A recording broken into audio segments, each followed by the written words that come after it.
Welcome everybody to today's episode of the Great Birth Rebellion podcast. My name is Dr. Melanie Jackson at Melanie the Midwife.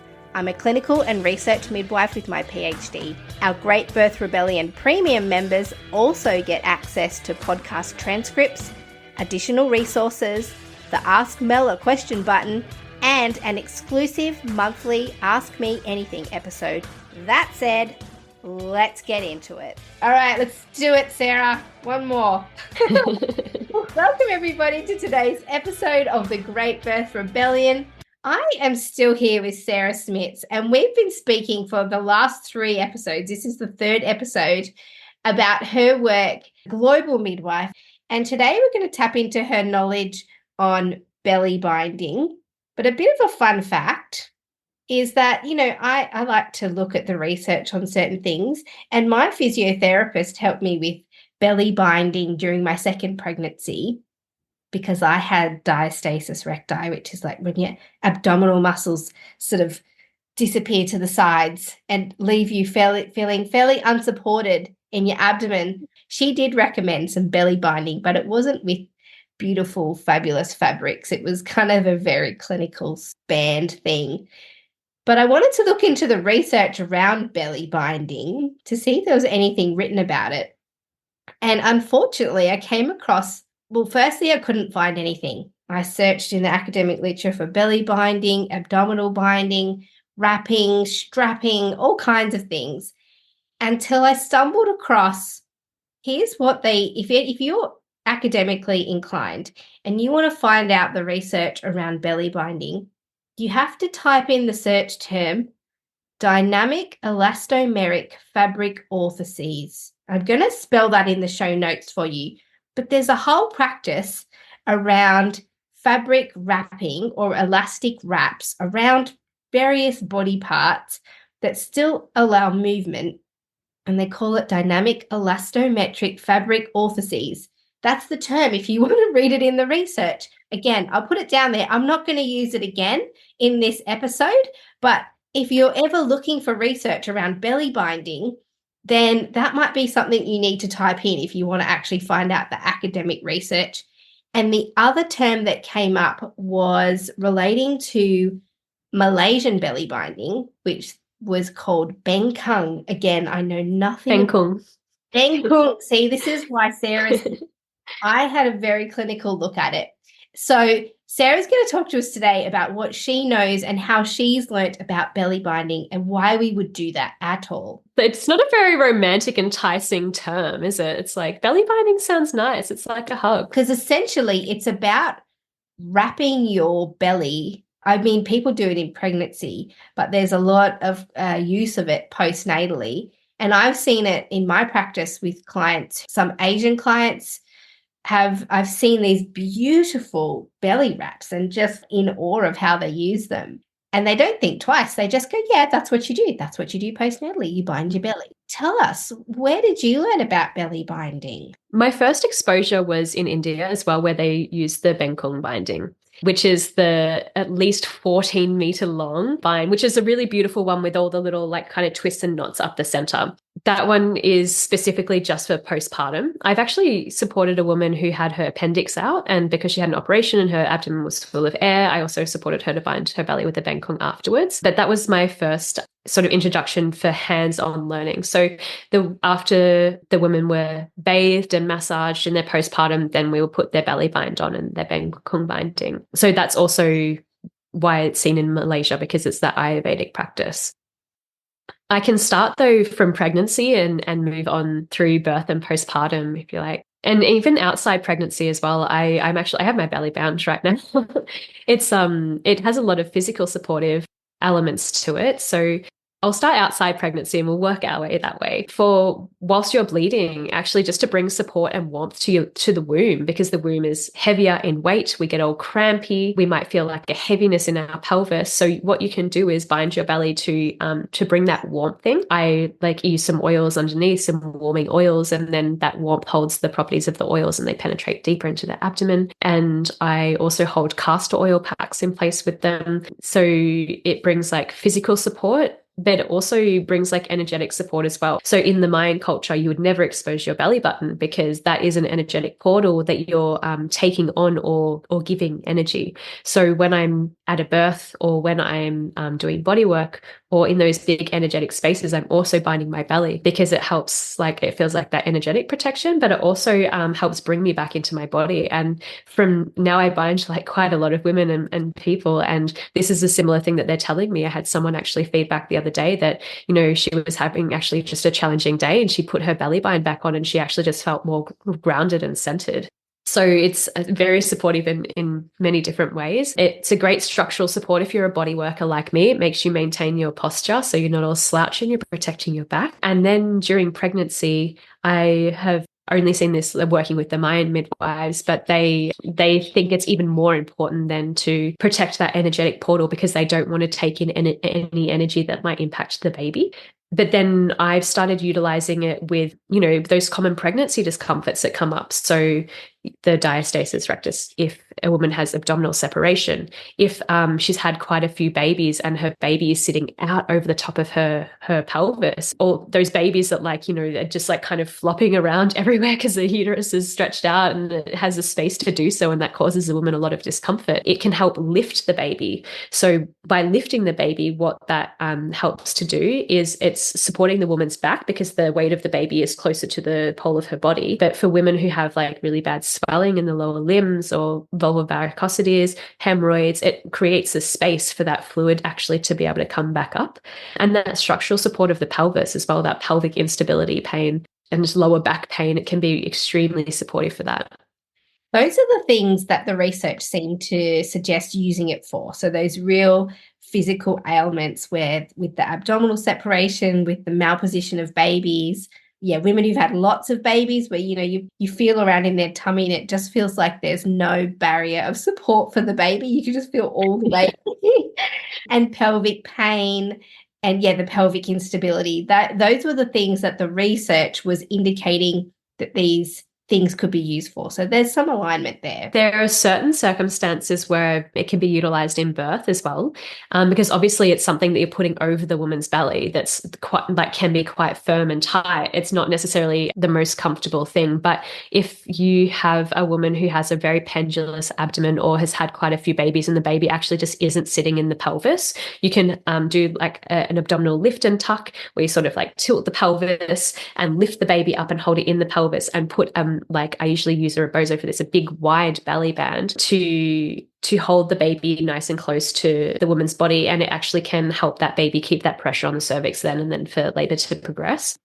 I've spoken with one of my teachers in Guatemala, the one who weaves the fajas, and she says that she puts on a faja when the women are 8 centimeters, and I need to learn more Spanish so I can understand more about her rationale for doing this. But yeah, I'd imagine it's to do with like keeping alignment of the baby during the birth.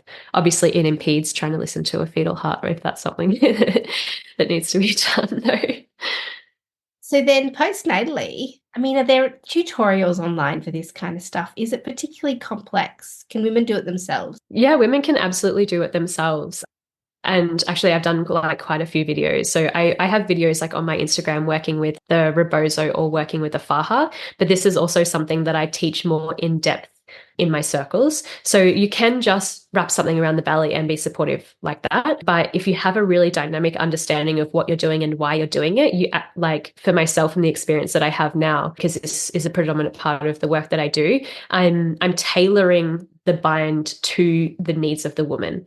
So there are certain things that you can do in order to make it feel more supportive, but you can start with these kind of videos. But I have also done a video for the Bengkung binding with a beautiful brand that I get them from called IBU Ayurveda. So that is on their website, because there are different types of bindings. Obviously, different cultures have different ways of doing it. The three that I predominantly have had exposure and learnt from is the like working with a rebozo, which is a bit of a wider, bulkier like bind to do. I actually I'm wearing one right now. It's just going to be hard for anyone listening, but I've literally just tied it around my waist and that feels like enough for me. But there are like kind of more ways that you can tie it to support the pelvis more or support the sacrum more, or the main intention of why the My Midwife's do it is actually to lift the womb and hold the womb in place after birth. So it's going to avoid things like prolapse, because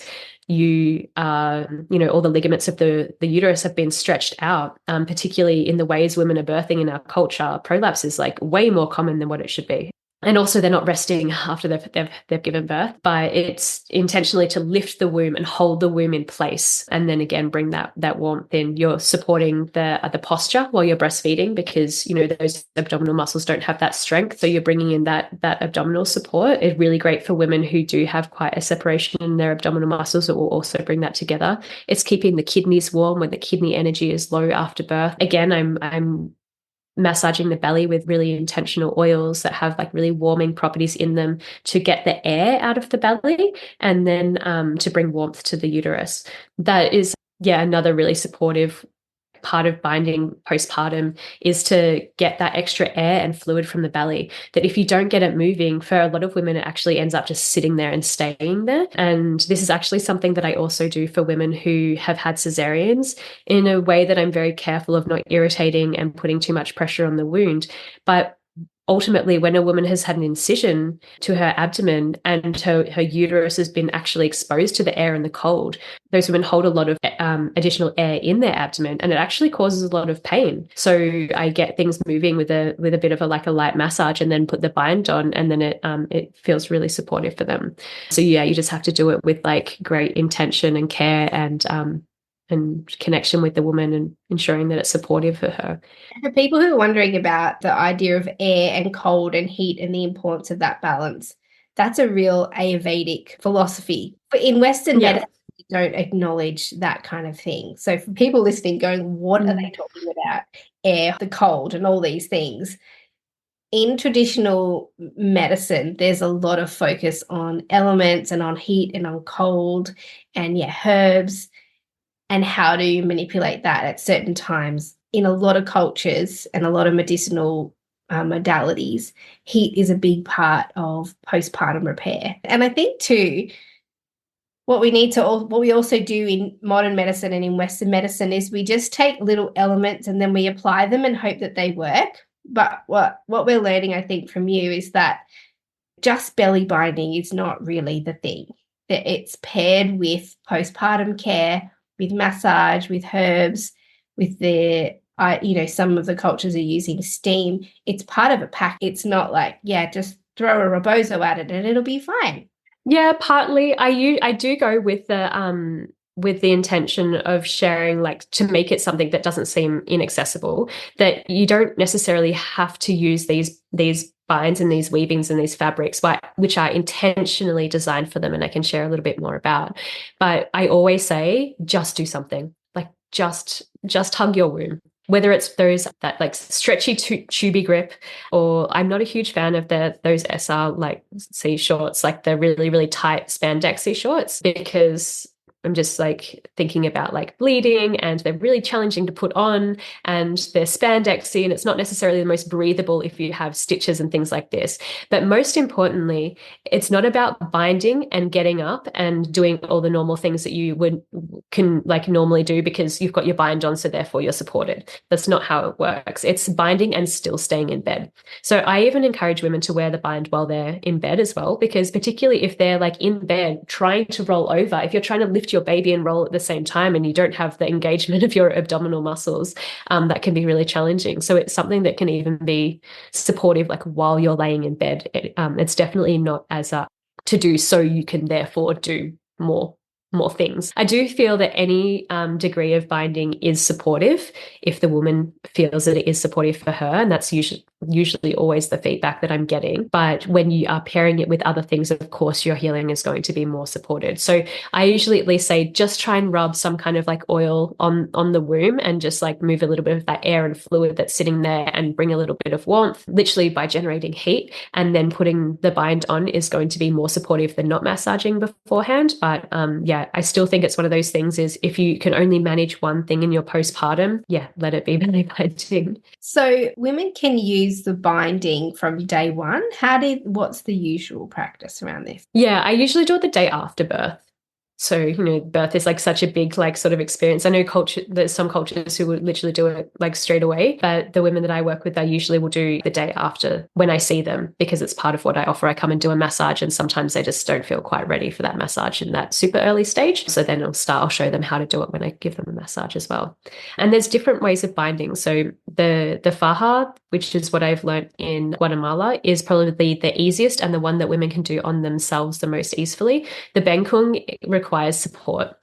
You can do it on yourself, but it's actually like quite challenging. So it's usually like a doula. I've had a lot of partners that I've shown how to do it, and they've done it. But what I found when I was initially just working with the bengkung is if women didn't have great support, they weren't doing it, because it was a time consuming process, and you have to like wrap it up in a certain way. So yeah, that's why I'm really resonating now with the faja and the rebozo, because it's a lot more easeful. You can do it on yourself, and I show women how to do it as well, so they can continue that on. When would you stop binding? I usually say, like, based on how you're feeling, we can kind of stick to that like 6-week, 40-day postpartum period. I say, if you're feeling really good in your body and you're nearing that time, maybe you just want to wear it just when you leave the house. Or for some women who have like quite a large abdominal separation, I'll even encourage them to do it for like 12 weeks, and then encourage them to do it during their bleed as well. So it's really a practice that, I'm not prescriptive with it. Do what feels good for you and what is manageable for you. I don't want to make it this thing that like, oh, that's too hard, so I'm not going to do it. It's like, just do what works for you. And how do you feel about the ones,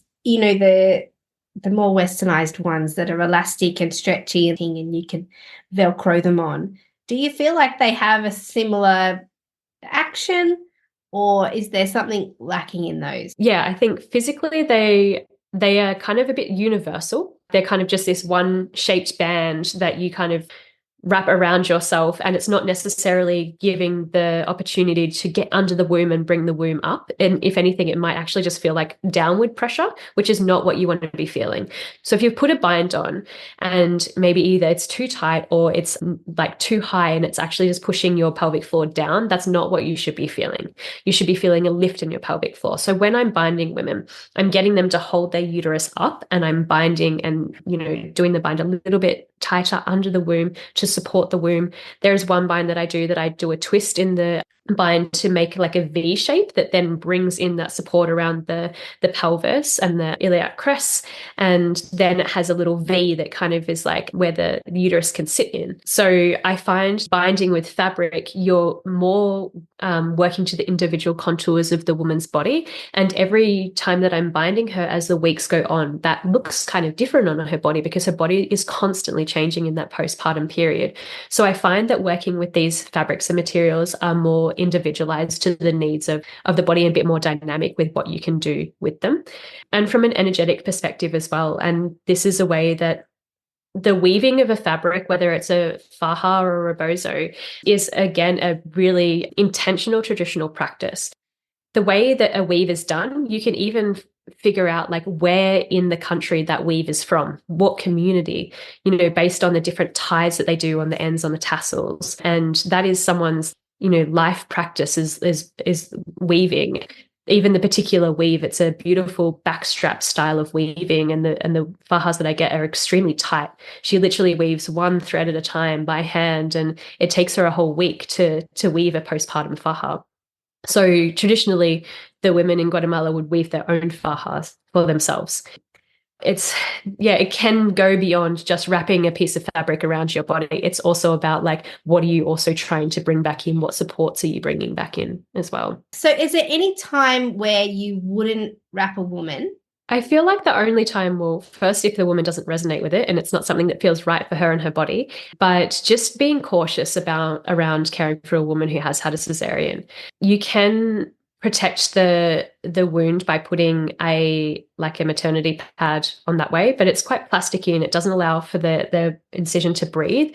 Particularly if you're then binding, it's going to create a lot of warmth. So I'd really be checking in on keeping that wound clean and dry and giving it some airtime as well. So for women with a cesarean, you might feel that like working with a bind is only like supportive if you're up and moving around and you need that support. Because also remembering that when you've had a cesarean, the abdominal muscles are separated, and there are more layers of the abdomen that have been cut through. So it actually can be extremely supportive, especially those women who feel like they have to like hold themselves before they can even cough or stand up. So a bind in that circumstance can be supportive, but you do want to be checking in, making it too tight and giving the wound time to breathe. The feedback that I've had from one woman who I was teaching about binding, who had previously bound herself after she'd had a cesarean, is that because she couldn't feel the sensation above the wound, she did get like the bind was rubbing on and like